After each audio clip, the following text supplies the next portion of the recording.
അങ്ങനെ വോട്ടർമാര് ശവമായി. എന്തൊക്കെ ബഹളമായിരുന്നു.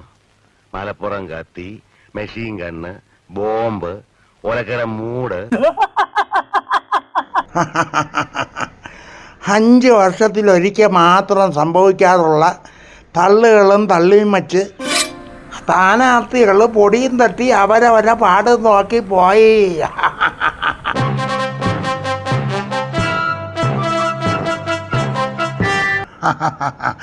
എലക്ഷൻ സമയത്ത് ചില കാര്യങ്ങളാണടെ വേലപ്പാ ഞാൻ ഇങ്ങനെ ആലോചിച്ചുകൊണ്ടിരിക്കുന്നത്.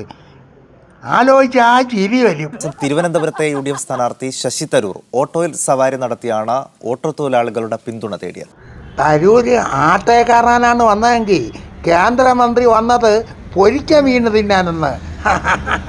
നല്ല പൊരിച്ച മീനും സാമ്പാറും ഒക്കെ കൂട്ടി തിരക്കുള്ള ഹോട്ടലിൽ നിന്ന് തന്നെ ഉച്ചയൂണ് കഴിക്കാൻ കേന്ദ്രമന്ത്രിയായ തിരുവനന്തപുരം ഇന്ത്യ സ്ഥാനാർത്ഥി രാജീവ് ചന്ദ്രശേഖർ ഇന്ന് സമയം കണ്ടെത്തി.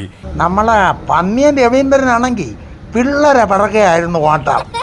കുഞ്ഞുങ്ങൾക്ക് വോട്ടില്ലെങ്കിലും സ്ഥാനാർത്ഥി പന്ന്യൻ രവീന്ദ്രനെ കാണാൻ ഓടിയെത്തുന്നുണ്ട് കുട്ടികൾ. സ്ഥാനാർത്ഥിയെ ചുവന്ന ഹാരമണിയിച്ചാണ് സ്വീകരിക്കുന്നത്. ആട്ടോറിക്ഷയിൽ തലയും വെളിയിലിട്ട് കയ്യും വീശി ആട്ടേന്ന് ചാടി ഇറങ്ങി തട്ടുകടയിൽ വന്ന് ചായ കുടിക്കുന്ന ശശി തരൂരിനെ കാണാൻ ഒരു ചന്തം തന്നെടാ ചന്തം.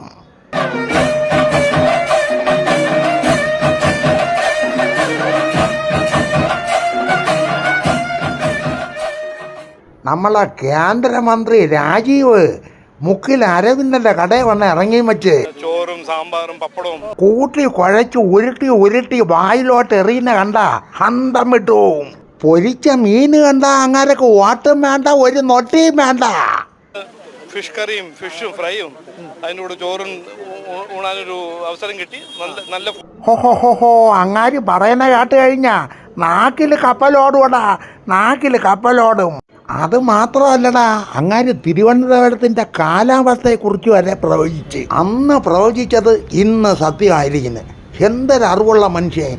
ജനങ്ങൾക്ക് ചൂട് ഫീൽ ചെയ്യുമ്പോൾ കാൻഡിഡേറ്റിന് ചൂട് ഫീൽ ചെയ്യും. മഴ ഉണ്ടെങ്കിൽ മഴ, തണുപ്പുണ്ടെങ്കിൽ തണുപ്പ്. കേട്ടാടാ, വെറി സമയത്ത് ആളുകൾക്ക് ചൂടും മഴ സമയത്ത് ആളുകൾക്ക് തണുപ്പുമാണ് അനുഭവിക്കുന്നതെന്ന് പറയാൻ വേറെ ആരെ കൊണ്ട് പറ്റും? എവരൊക്കെ ഇനി എന്തെങ്കിലും നൊട്ടി പറഞ്ഞാലും ആട്ടോക്കാരന്മാരെ കാര്യങ്ങൾ സുരക്ഷിതമാവണമെങ്കിൽ നമ്മളെ തരൂര് തന്നെ വരണം. അവർക്ക് ഇരിക്കാൻ, വെള്ളം കുടിക്കാൻ, കണ്ണ് ചിമ്പാൻ ഒരു സൗകര്യം. എന്താണ് അവരാണ് നമുക്ക് വേണ്ടി ഇത്രയൊക്കെ സേവനം ചെയ്യണം. നമ്മൾ അവരെക്കുറിച്ച് കുറച്ചും കൂടി ചിന്തിച്ചൂടെ? കേട്ടാ അവർക്ക് കുടിക്കാനുള്ള വെള്ളം, ഇരിക്കാനുള്ള വിശ്രമ മുറി, കണ്ണ് ചിമ്മിയായിരുന്നു ഉറങ്ങാനുള്ള സംവിധാനം. സത്യം പറഞ്ഞ ആരെ കൊണ്ട് സാധിക്കുവാടാ? മാമൻ്റെ കണ്ണ് നിറഞ്ഞു പോണ്.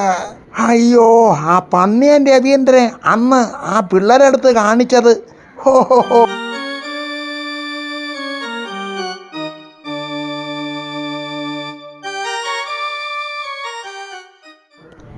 ഈ 3 സ്ഥാനാർത്ഥികളും ലോല ഹൃദയന്മാർ.